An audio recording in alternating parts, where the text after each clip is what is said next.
question is why? Are we being prepared for a major event? And let me share this with you. The group of American people who came to visit me a week or so ago and who left a rather unveiled threat about me shutting up or else my wife will die, who warned me about a certain creature called Eleazar or Melchizedek, that this creature is watching me. These people said this, that on Lake Titicaca there is a hidden beam of light coming from the sky onto the surface of that South American lake, and that on the 9th of September 1999, something very interesting is going to happen at Titicaca. Now, I'm interested to know what this is.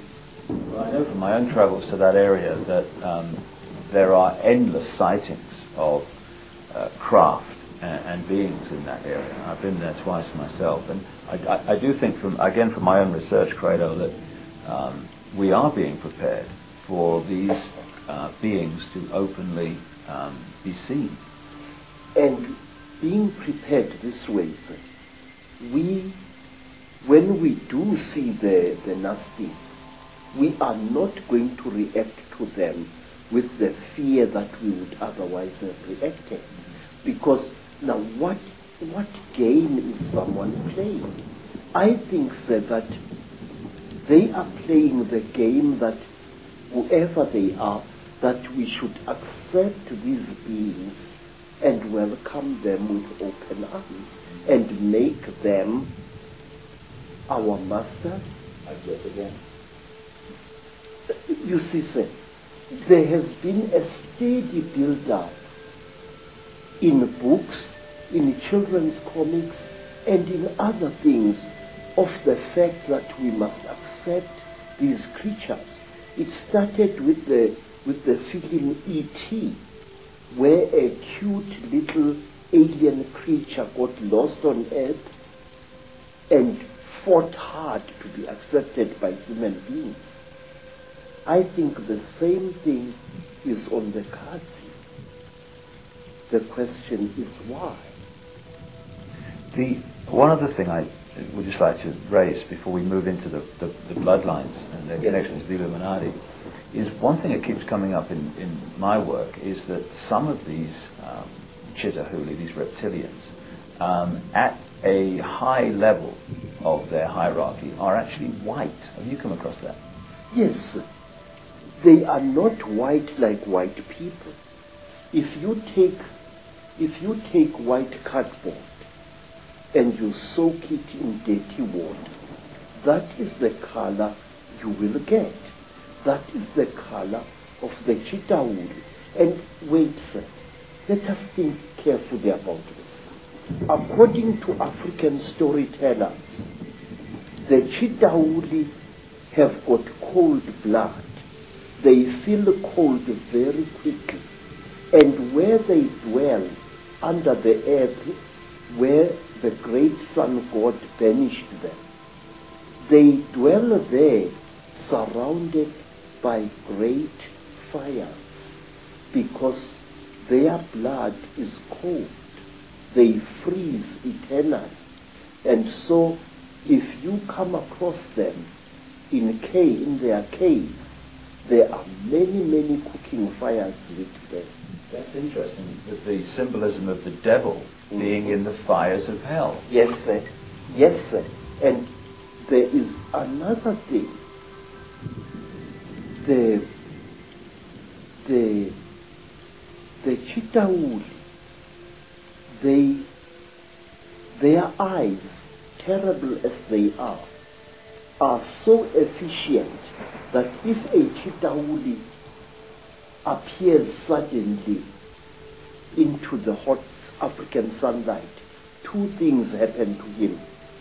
His skin dries and blisters, and he goes totally blind.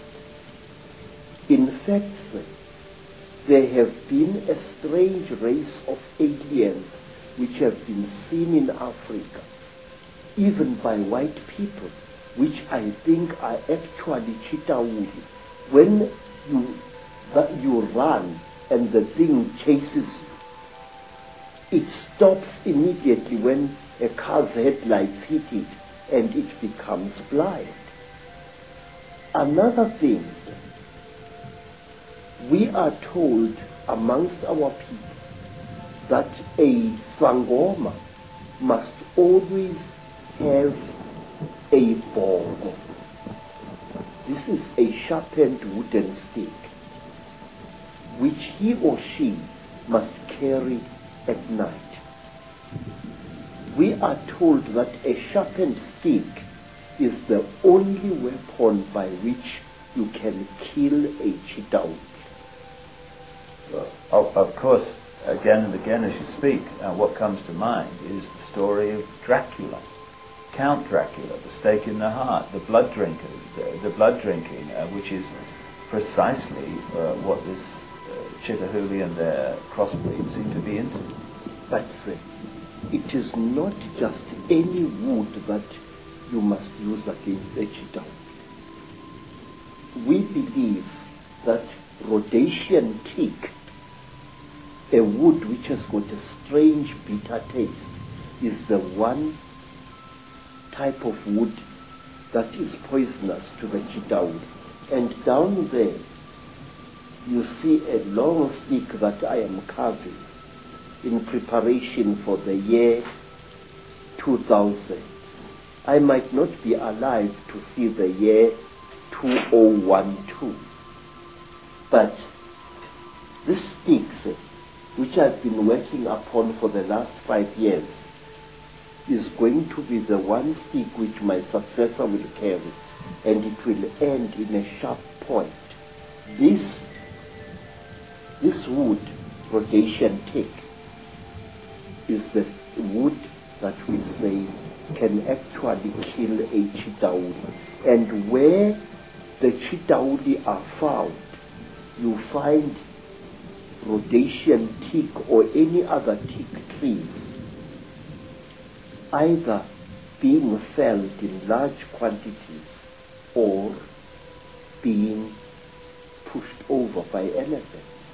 May I point out to you, sir, that many of the trees that are being destroyed in the Amazon jungle and in the Southeastern Asian jungles, as well as in the African jungles, are teak, the one wood that the Chitauri fear. And while on the subject of wood,